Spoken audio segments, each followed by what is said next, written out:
उज्जैन के सदावल रोड स्थित दादू आश्रम से जुड़े महामंडलेश्वर ज्ञानदास महाराज एक गंभीर विवाद में घिर गए हैं।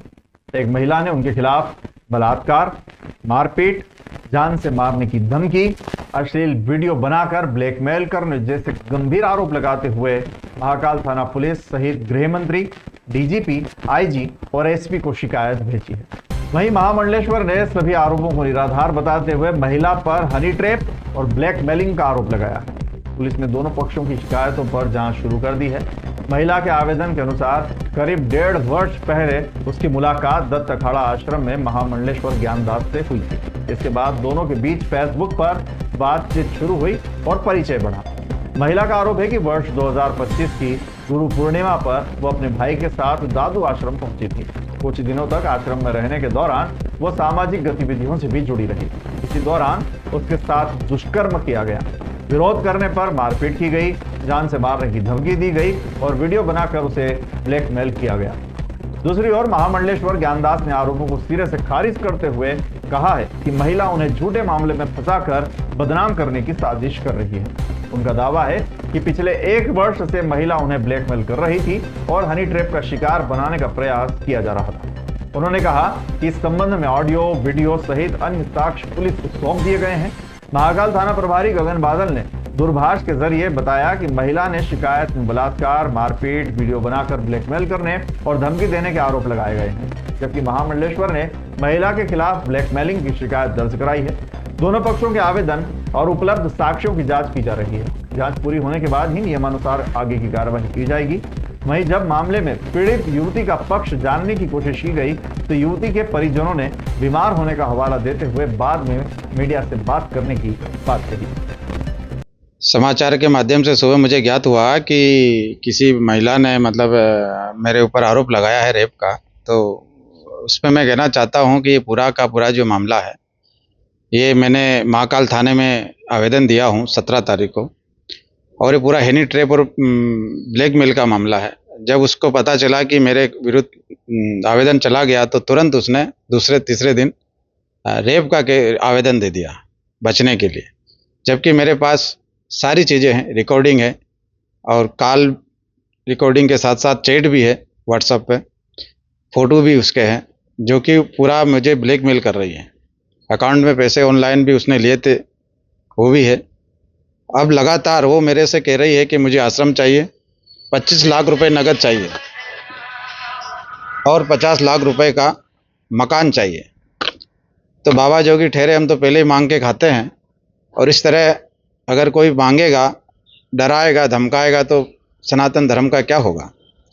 तो मैंने दुखी मन से जो है महाकाल थाने में शिकायत दर्ज की। इसकी पुलिस जांच कर रही है, निष्पक्षता के साथ पुलिस जांच में है, और जैसे ही जांच पूरी होगी तथ्य सारे सामने आ जाएंगे। दूध का दूध, पानी का पानी हो जाएगा। महाराज जी, आपसे किस तरह से संपर्क में आई थी ये जो युवती है?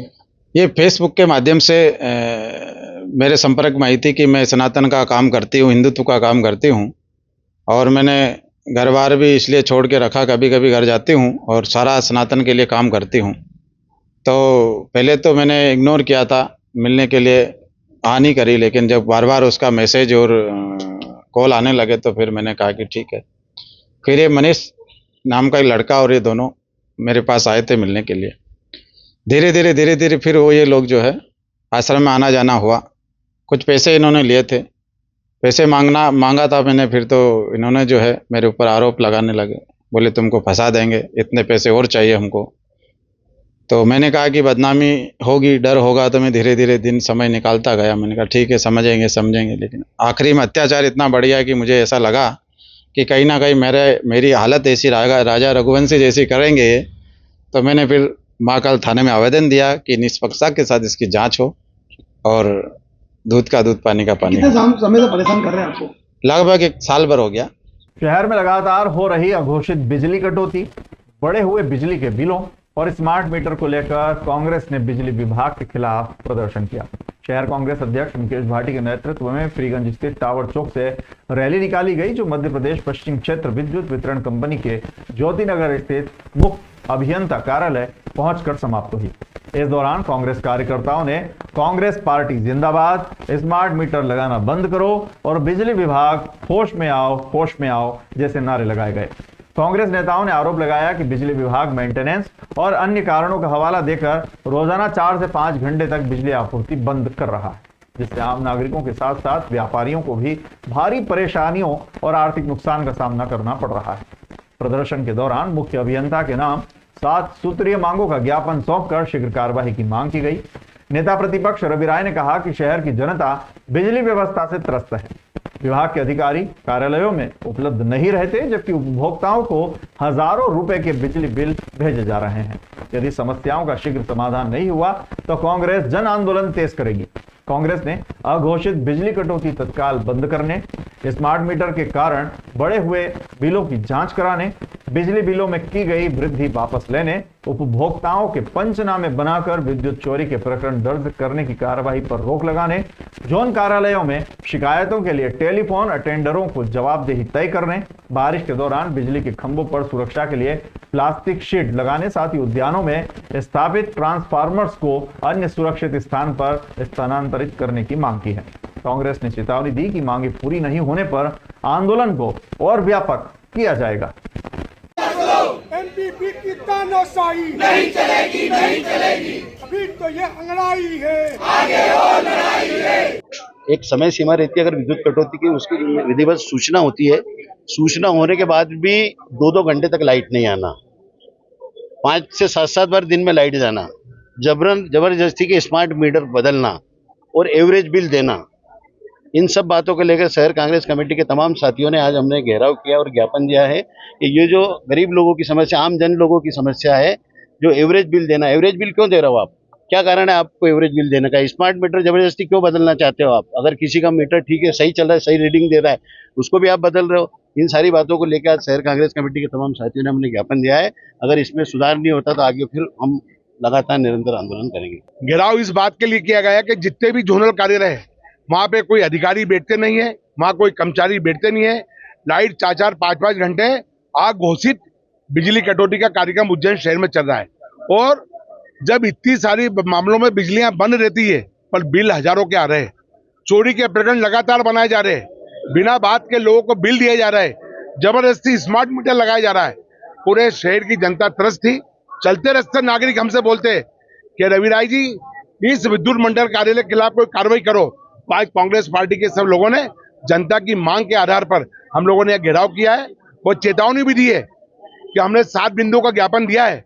अगर आपने शीघ्र निराकरण नहीं किया तो कांग्रेस पार्टी इस विभाग के खिलाफ ईंट से ईंट बजाएगी और आंदोलन करेगी। एसी ऑफिस पर एक ज्ञापन दिया गया जिसमें बिजली कटौती, एवरेज बिल और स्मार्ट मीटर को लेके एक ज्ञापन दिया गया अधिकारियों को, और एक निवेदन और किया गया कि ये जो बार बार शहर में बिजली कटौती की जा रही है इस पे रोक हो, इसे जोन वाइज किया जाए, और स्मार्ट मीटर जो गरीब परिवारों के यहाँ पर जबरदस्ती सरकार के द्वारा लगाए जा रहे हैं, एमपीपी के द्वारा लगाए जा रहे हैं, उस पर रोक हो।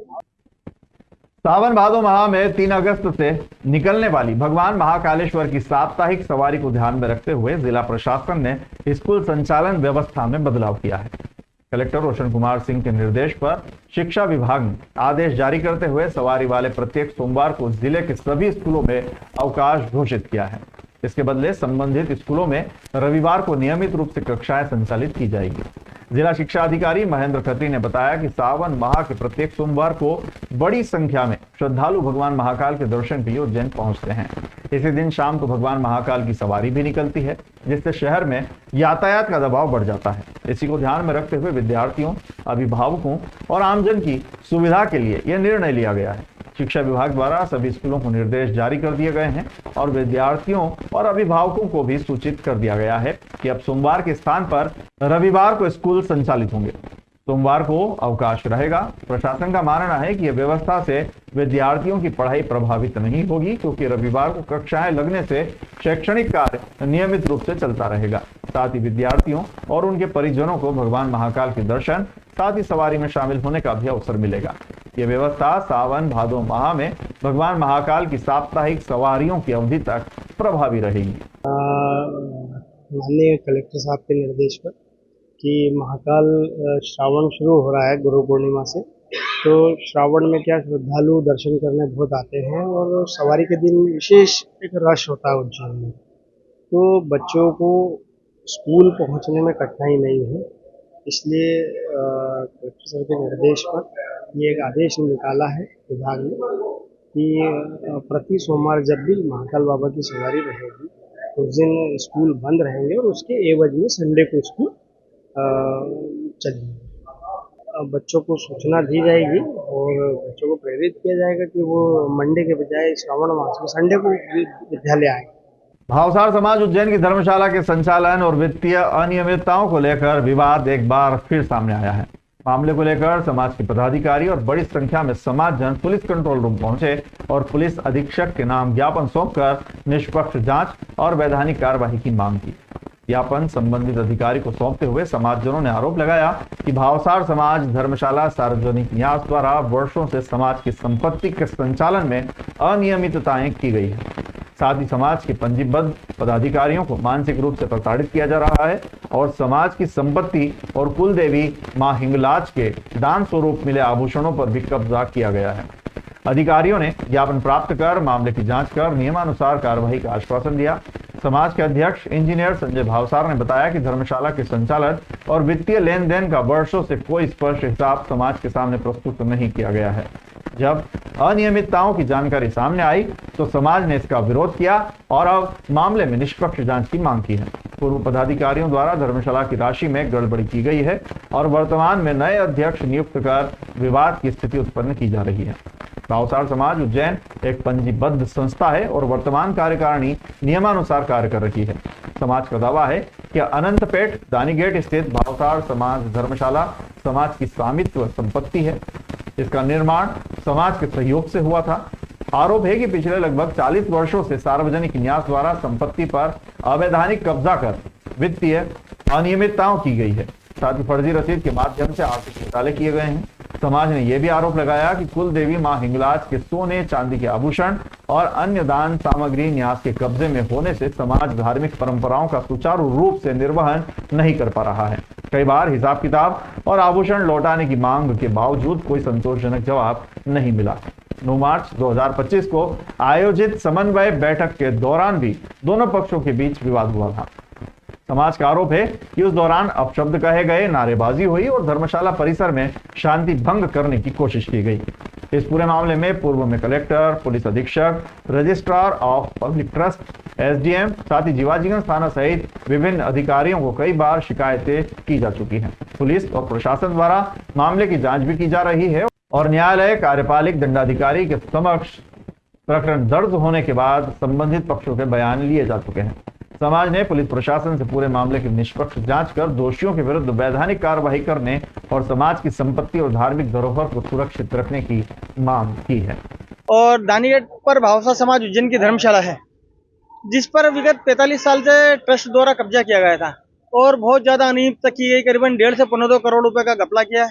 हमारे भावसार समाज की जो माता जी के जेवरात थे उनको उनने अपने कब्जे में लेकर दे नहीं रहे हैं। समाज के कुछ पुराने बर्तन थे पीतल के, तांबे के, वो उनके द्वारा भेज दिए गए हैं। ऐसी स्थिति में विगत 1.5 साल से उज्जैन समाज द्वारा भंडारण संचालन किया जा रहा है, लेकिन इसके क्रम में उनके द्वारा गुंडागिर्दी की जाती है। व्हाट्सएप के माध्यम से अपशब्द किए जाते हैं, गाली गलौज दी जाती है, डराया धमकाया जाता है, चमकाया जाता है, पर्सनल आक्षेप लगाए जाते हैं। ऐसी स्थिति में भी उनके द्वारा वर्तमान में एक नए अध्यक्ष की नियुक्ति करी जो इंगोरिया के हैं। उनके द्वारा भी 2 दिन से विगत गैर समाज के लोगों को भी धर्मशाला में लेकर आते हैं और आकर चले जाते हैं। कोई इन्हें ऐसी कोई बातचीत नहीं करते हैं जिससे उसका समाधान निकले, लेकिन वो चमकाने के माध्यम से उन्होंने इंगोरिया के दिनेश जी को एक अध्यक्ष बनाया है। मांग हमारी ये थी कि इस जो भावसार समाज उज्जैन की धर्मशाला है इसको विधिवत उज्जैन भंडारण संचालन करे, जिसमें किसी की आपत्ति होना चाहिए। इसकी रजिस्ट्री भावसार समाज उज्जैन के नाम की है और इसमें जो भी उसमें बर्तन है, लाइट है, पंखे हैं, कूलर है, जो भी सामग्री है वो सब उज्जैन समाज के दानदाता द्वारा दी गई है और धर्मशाला भी उज्जैन समाज की है। उसकी रजिस्ट्री उज्जैन भावसार समाज नवयुग। अभी कोर्ट में केस नहीं लगाया है, बस कोर्ट में केस यहाँ की जांच के बाद ही कोर्ट में केस लगेगा। इसलिए मान लिया कलेक्टर महोदय को और एसपी साहब को ज्ञापन दिया गया था। गेट पर एक भावसार समाज की धर्मशाला है, उसको लेकर समाज के लोगों के बीच में अन्य लोगों से कुछ विवाद चल रहा है, उस पर कब्जे को लेकर और अन्य भी कुछ इनकी शिकायतें हैं जो यहाँ पर ज्ञापन के रूप में इन्होंने सौंपी है। इस पर पुलिस जांच करके जो भी अग्रिम कार्रवाई होगी वैधानिक वो करेगी।